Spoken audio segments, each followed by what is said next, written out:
Hello, this is the video for Chapter 4, Section 2, What Shapes an Ecosystem.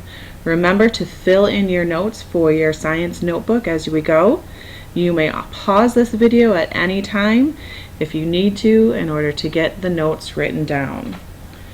Okay, we're going to start with a little bit of a learning objective review. This is not something that you need to write down, but it is something that you should already have for your Section 4.1 notes.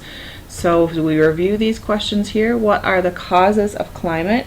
There are several different causes of climate. Climate is caused by the trapping of heat by the atmosphere, the latitude, the transport of heat by winds and ocean currents, the amount of precipitation, and also the shape and elevation of land masses. How is Earth's temperature range maintained? Well, remember we have all those atmospheric gases out there. The greenhouse gases that we have, carbon dioxide, methane, water vapor, all of those wonderful gases, they trap the energy in sunlight and they maintain Earth's temperature range. And the last one here, what are Earth's three main climate zones? Remember we have the polar zones, the temperate zone, and the tropical zone. Here are the learning objectives for this section. These are the ones that you need to write down.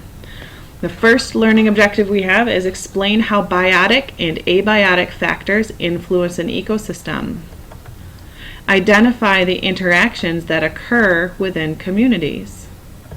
And third, describe how ecosystems recover from a disturbance.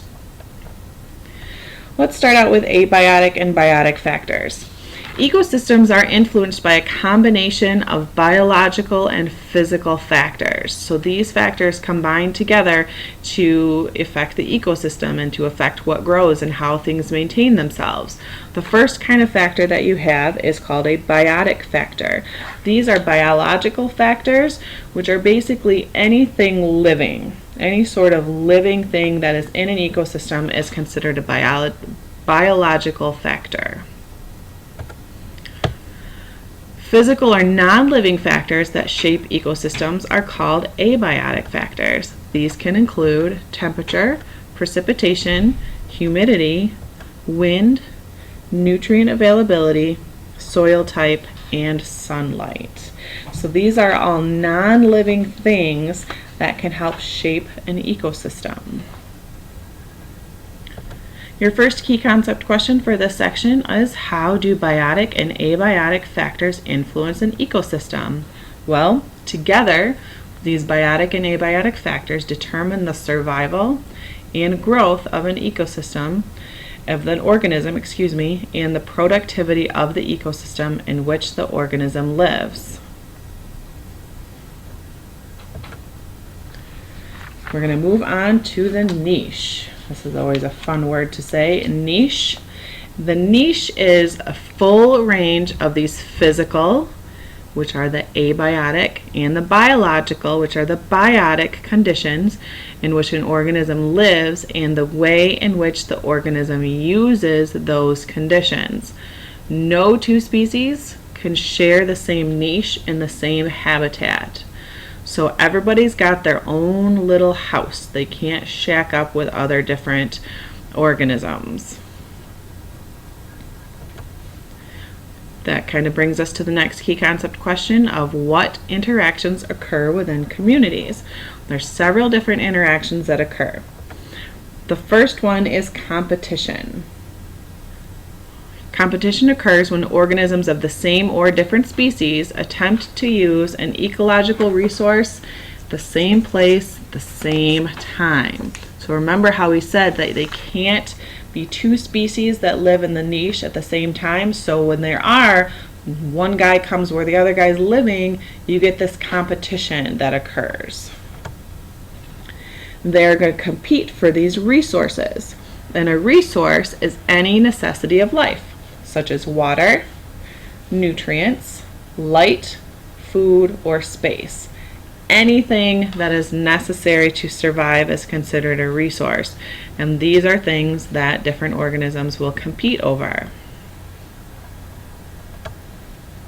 The direct competition that we see in nature often results in a winner and a loser, with the losing organism failing to survive. This is where we see a lot of competition of you either have a winner or a loser, right? So you either you win in the situation and you continue living, or you have a loser. That is the general preface of any competition, football game, basketball game, competition for a job. You either have a winner or a loser, and in this case, in nature, the winner lives and the loser generally does not. This brings us to something called the competitive exclusion principle. And that states that no species can occupy the same niche in the same habitat at the same time. That is competition. Here's an example of this. We have this tree with 3 different types of birds. In the bottom piece there, we see that we have this yellow rumpled warbler. This guy lives in the bottom 6 feet of this tree. No other birds can live in that bottom 6 feet, or at least no other species. There might be multiple different yellowed rumped warblers, but this guy and all of his yellow rumped friends, they all live together in the same part of the tree. No other warbler can live down there. In the middle of this tree, we have this bay-breasted warbler. And this guy, he can only live in the middle of the tree and on the outsides. This last guy we have is called the Cape May warbler, and he's going to live at the top of the tree. And what we have with this is that the distribution of these warblers avoids direct competition because each species feeds in a different part of the tree, so they don't have to compete against each other for any of their resources. So even though you have one tree, there's 3 different parts of this tree where 3 different species of birds can live, and they don't have to worry about competing with each other. When we think about competition, one of the big things that we think about too is called predation. And this is an interaction in which one organism captures and feeds on another. So there's not that direct competition. You're actually being preyed upon by a predator. The organism that does the killing and eating is called the predator, and the food organism is called the prey. The last type of interaction in the community that we have is called symbiosis. Any relationship in which 2 species live closely together is called symbiosis. And we have 3 different types of symbiosis. These symbiotic relationships include mutualism, commensalism, and parasitism, and we'll talk about each one of those separately right now. The first one is mutualism, and this is where both species benefit from the relationship. So you might have an animal living off another animal, but both of those animals, they benefit from the relationship. The second kind is commensalism, and this is where one member is helped, but it doesn't affect the other member at all. And then the third part is parasitism, where one organism lives on or inside another organism and harms it. And those guys are called parasites. So the next key concept question that we have as we move along through here is called ecological succession. So now we have where these people live and how they compete with each other for resources and how these organisms are able to survive. And there's times in our community where things have to change and things have to rebuild. And this is called ecological succession. So this is a series of predictable changes that occurs in a community over time. That is ecological succession. Sometimes an ecosystem changes in response to an abrupt disturbance, like a fire or a flood, or if the ecosystem is near a volcano and there's an eruption, and sometimes they have to respond to that disturbance because it's going to destroy their environment. Other times the change occurs more gradually in the response to natural fluctuations in the environment. So sometimes things happen over time, and certain organisms or the trees or the species, they kind of die off, so things have to rebuild, and that's the more gradual response. The first kind of ecological succession that we have is called primary succession. And on land, the succession that occurs on surfaces where no soil exists is called primary succession. For example, primary succession occurs on rock surfaces formed after volcanoes erupt. So there's no soil in the area that the primary succession starts. And the first species to populate this area, they are called pioneer species. So they are pioneering the area, and they're the first species to arrive and to form and to start to establish themselves and grow in this area again. This is going to be an example.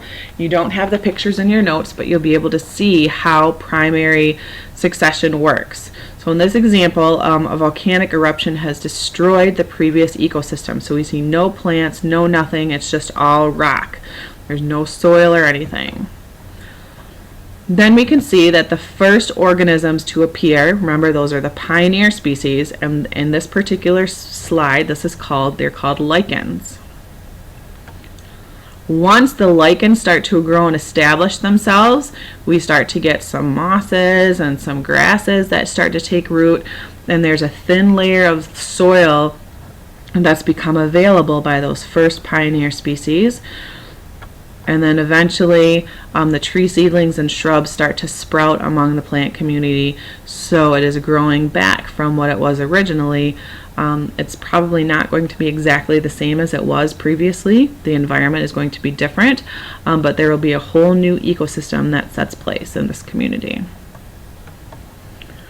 The next kind of succession that we have is called secondary succession. And this is when components of an ecosystem are changed by natural events such as fires. When the disturbance is over, community interactions tend to restore the ecosystem to its original condition through secondary succession. So this happens, like I said, when there's a fire, when there's a flood. Sometimes it's due to human interactions where humans have cut down and maybe cut down the entire forest, and the forest needs to regrow. So this is where secondary succession comes in, because there's soil based. All right, that's our chapter 2, or chapter 4, section 2. Let's do a little objective review here. How do biotic and abiotic factors influence an ecosystem? Well, remember, the biotic or the biological factors are anything that is living, and the abiotic or physical or non-living factors are going to be things like temperature, precipitation, wind, and they interact together to create this wonderful ecosystem. What are interactions that occur within communities? We have 3 different interactions that occur. The first one is competition, the second one is predation, and the third one is symbiosis. The last learning objective we're reviewing today is called How do ecosystems recover from a disturbance? Well, remember, there's primary succession where there's no soil exists and there's just rock left over, and there's secondary succession where there is a soil that exists. And the pioneer species will come in and they establish themselves in an area and they just start to grow again. So they are able to recover from a disturbance either naturally or man-made disturbance. This is the end of section 2 for chapter 4. Make sure all of your stuff is filled in and turn your work in, and we'll be able to put that into our science notebook at a later time. Thanks. See you later.